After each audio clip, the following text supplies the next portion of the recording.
Dewi Persik peluk Dodi Sudrajat di depan Mayang, didoakan berjodoh.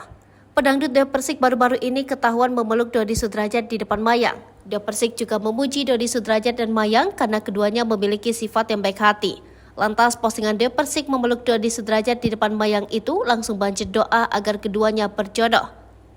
Guys, Dedi luar biasa, ini orang baik hati banget, tapi banyak dibully, tapi dia orang paling baik, ucap Dewi. Mendengar hal tersebut, Dodi menyambut hangat pujian dari mantan istri Angga Wijaya itu.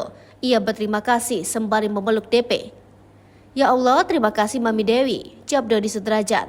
Bukan hanya itu, DP juga memuji sosok Mayang. Bagi dia, Mayang tidak seperti apa yang diberitakan di media.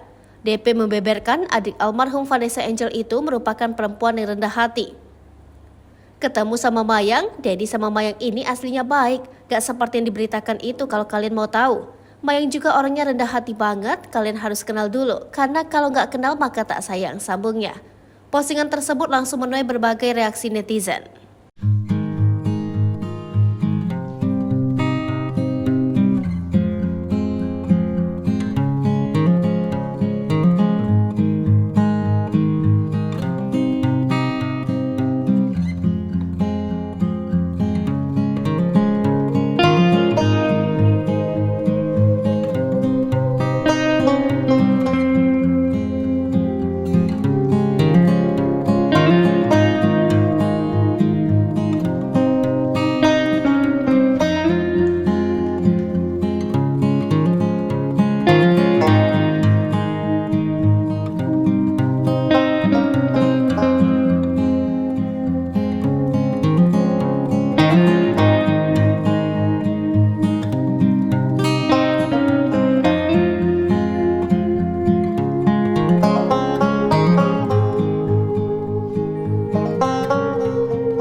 Hai pemirsa Sri Popo TV, jangan lupa komen, like, dan subscribe, serta tonton